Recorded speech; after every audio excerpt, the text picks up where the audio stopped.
સમાચારમાં આગળ વધીએ તો સોરઠમાં આભ ફાટ્યા જેવી સ્થિતિ 24 કલાકમાં 13 ઇંચ વરસાદથી પૂર જેવી સ્થિતિ સર્જાઈ ગઈ છે।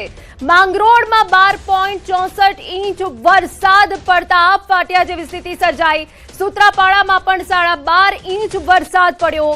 કેશોદમાં 11 ઇંચ વરસાદ પડ્યો। પાટણ વેરાવળમાં 10 ઇંચ વરસાદ પડ્યો છે। માળિયાહાટીમાં પણ 9.13 ઇંચ વરસાદ પડ્યો। માણાવદરમાં 9 ઇંચ વરસાદ પડ્યો। કોડીનારમાં 6 ઇંચ વરસાદ પડ્યો। કુતિયાણામાં 6 ઇંચ વરસાદ। વિસાવદરમાં 4 ઇંચ વરસાદ। વંથલીમાં 4 ઇંચ વરસાદ નોંધાયો છે। સૌથી વધારે જે સ્થિતિ ગંભીર બની છે એ સૂત્રાપાડામાં બની છે કે જ્યાં 12.5 ઇંચ વરસાદ પડ્યો। માંગરોળમાં પણ 13 ઇંચ જેટલો વરસાદ પડવાના કારણે જળબંબાકારની સ્થિતિ સર્જાઈ।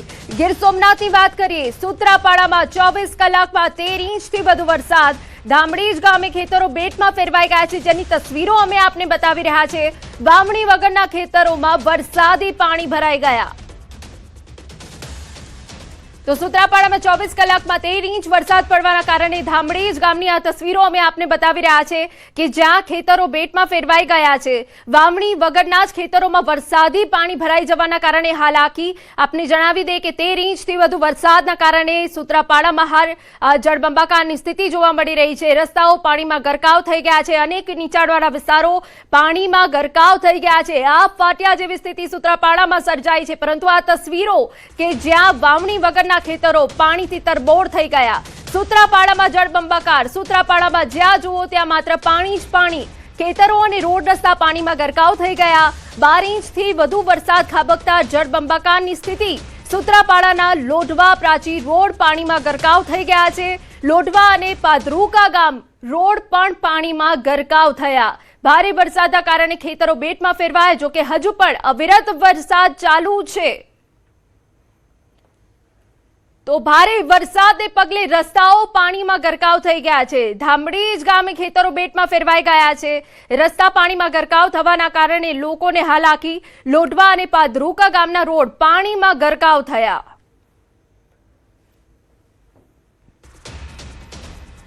સૂત્રાવાડાના પ્રશ્નાવાડા ગામે પાણી ભરાઈ ગયા છે, જેની તસવીરો અમે આપને બતાવી રહ્યા છે અને હજુ પણ વરસાદ પડી રહ્યો છે। નીચાણવાળા વિસ્તારોમાં પાણી ભરાઈ ગયા। સતત વરસાદના કારણે પ્રશ્નાવાડા ગામમાં પાણી ભરાયા। સૂત્રાપાડા પંથકમાં ભારે વરસાદના કારણે ગામની શેરીઓ નદીઓની જેમ વહેવા લાગી। જ્યાં જુઓ ત્યાં માત્ર પાણી જ પાણી। પ્રશ્નાવાડા ગામના લોકોની પ્રથમ વરસાદે ચિંતા વધારી દીધી છે। હજુ વધુ વરસાદ વરસે તો નીચાણવાળા વિસ્તારોમાં ઘરો સુધી પાણી પહોંચી શકે છે।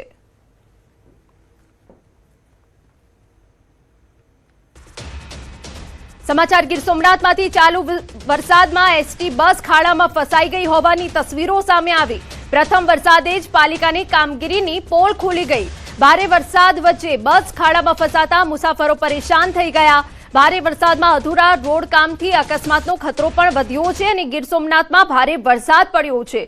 ચાલુ વરસાદમાં એસટી બસ ફસાઈ ગઈ હતી, જેના કારણે મુસાફરોને હાલાકી પડી ગઈ હતી। પ્રથમ વરસાદમાં જ પાલિકાની કામગીરીની પોલ ખુલી ગઈ છે।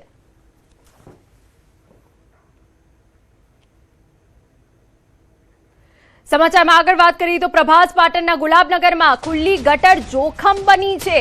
વરસાદે પાણીમાં ઓટો રિક્ષા ખુલ્લી ગટરમાં ફસાઈ ગઈ। સમગ્ર ઘટના સીસીટીવીમાં કેદ થઈ। અગાઉ પણ સાયકલ ચાલક ભૂવામાં ખાબક્યો હતો। વારંવાર થતા અકસ્માતોથી સ્થાનિકોમાં રોષ। સ્થાનિકોએ તાત્કાલિક કાર્યવાહી કરવાની માંગ કરી છે।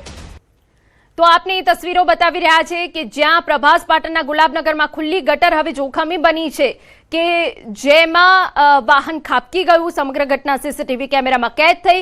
અગાઉ સાયકલ ચાલક ભૂવામાં ખાબક્યો હતો। ગીર સોમનાથના દરિયાકાંઠે ભારે વરસાદનો કહેર। કોડીનાર અમરેલી રોડ પર મહાકાય વૃક્ષ ધરાશાયી થઈ ગયું। વૃક્ષ ધરાશાયી થતા વાહન વ્યવહાર ખોરવાઈ ગયો। પાલિકા દ્વારા વૃક્ષ હટાવવાની કામગીરી શરૂ કરવામાં આવી છે। આપને તસવીરો બતાવી રહ્યા છે કે જ્યાં ભારે વરસાદ અને પવન ફૂંકાયો હતો, જેના કારણે વૃક્ષ ધરાશાયી થઈ ગયા હતા। વૃક્ષ હટાવવાની કામગીરી હાલ કરવામાં આવી રહી છે। અમારા સંવાદદાતા સંપૂર્ણ વિગત સાથે દિનેશ જોડાઈ ગયા છે। દિનેશ, ગીર સોમનાથની હાલત કફોડી બની ગઈ છે, કેમ કે ભારે વરસાદને પગલે ખેતરો એક તરફ બેટમાં ફેરવાયા છે, રસ્તા ગરકાવ થયા, વૃક્ષ ધરાશાયી થઈ ગયા। શું સ્થિતિ આપ ત્યાં જોઈ રહ્યા છો? નીચા ખાસ કરીને છેલ્લા 24 કલાકથી ગીર સોમનાથ જિલ્લાના દરિયાકાંઠા વિસ્તારની અંદર અવિરત ધોધમાર વરસાદ છે તે વરસી રહ્યો છે, જેમાં પણ સુત્રાપાડા, કોડીનાર અને વેરાવળ પંથક કે જ્યાં આગળ ભારે ધોધમાર વરસાદના કારણે પ્રથમ વરસાદમાં જ ખેડૂતો અને આમ લોકોની ચિંતા છે તેમાં વધારો થયો છે, કારણ કે જ્યાં જુઓ ત્યાં જળ જ માત્ર દેખાઈ રહ્યું છે, જમીન ક્યાંય દેખાઈ નથી રહી। ખેડૂતોના વાવણી કર્યા વગરના ખેતરો હોય કે પછી કોઈએ આગોતરા મગફળીના વાવેતર કર્યા હોય, આ તમામ પાકો છે તે હાલ પાણીની અંદર તરબોળ થયા છે। સામાન્ય રીતે જ્યારે ચોમાસાના 2 થી 3 રાઉન્ડ વરસાદની શરૂઆત થતી હોય છે ત્યારે આ પ્રકારના દ્રશ્યો છે તે સામે આવતા હોય છે, પરંતુ હાલ સિઝનના પ્રથમ વરસાદે જ આ દરિયાકાંઠા વિસ્તારના જે વિસ્તાર છે તેમની સ્થિતિ છે તે ખરાબ કરી નાખી છે, કારણ કે મોટાભાગના વિસ્તારો છે તેમાં બેટમાં ફેરવાયા છે, તો ક્યાંક ગામડાઓમાં છે કે જ્યાં પણ શહેરો ગામડાઓની જે ગલીઓ હોય છે તેમાં નદી સમાન દ્રશ્યો છે તે સામે આવી રહ્યા છે। અને આ જે પ્રસનાવડા ગામના જે દ્રશ્યો સામે આવી રહ્યા છે તેમાં તો સામાન્ય રીતે કહી શકાય કે ચોમાસું અડધું જ્યારે પસાર થતું હોય છે ત્યારે આ પ્રકારના દ્રશ્યો છે તે સર્જાતા હોય છે, પરંતુ સિઝનના પ્રથમ વરસાદે જ આ ગામના જે નીચાણવાળા લોકો છે તેમની ચિંતા છે તેમાં વધારો કર્યો છે, કારણ કે હાલ લોકોના ઘર સુધી આ પાણી છે તે પહોંચી રહ્યું છે અને વરસાદ છે તે હજુ પણ વિરામ લેવાનું નામ નથી લઈ રહ્યું। આભાર તમામ વિગતો બદલ। તો વરસાદ હજુ પણ યથાવત છે, પરંતુ અલગ અલગ તસવીરો અમે આપને બતાવી રહ્યા છે। એક તરફ ખેતરો બેટમાં ફેરવાયા છે, નીચાણવાળા વિસ્તારો પાણીમાં ગરકાવ છે, તો ક્યાંક દૂર દૂર સુધી માત્ર પાણી જ પાણી નજરે પડી રહ્યું છે। જૂનાગઢ જિલ્લામાં મેઘરાજાની ભારે મહેર જોવા મળી। ખાસ કરીને માંગરોળ પંથકમાં 10 કલાકમાં ધોધમાર 9 ઇંચ વરસાદ પડી ગયો। ભારે વરસાદના કારણે કેશોદ માંગરોળ રોડ બંધ થઈ ગયો। વલ્લભગઢ નજીક રસ્તા પર નદીની જેમ પાણી ફરી વળ્યા।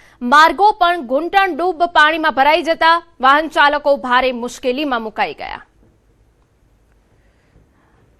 અમારા સંવાદદાતા અમાલ વધુ વિગતે વાત કરવા જોડાઈ ગયા છે। અમારા આપની પાસેથી સંપૂર્ણ વિગતો મેળવવી છે કે આખરે કેવો વરસાદ ત્યાં પડ્યો છે કે જેના કારણે સ્થિતિ હાવ કફોડી બની ગઈ છે, અને હાલ આપ શું દ્રશ્યો જોઈ રહ્યા છો?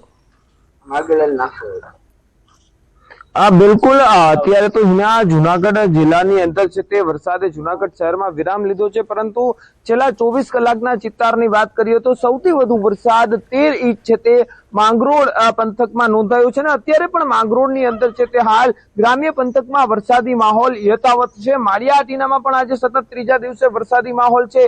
માળિયા હાટીનામાં છે તે ગઈકાલે 24 કલાકમાં 9.5 ઇંચ જેટલો વરસાદ વરસ્યો છે। કેશોદમાં પણ વરસાદી માહોલ હતો ગઈકાલે, અને 11 ઇંચ જેટલો વરસાદ છે।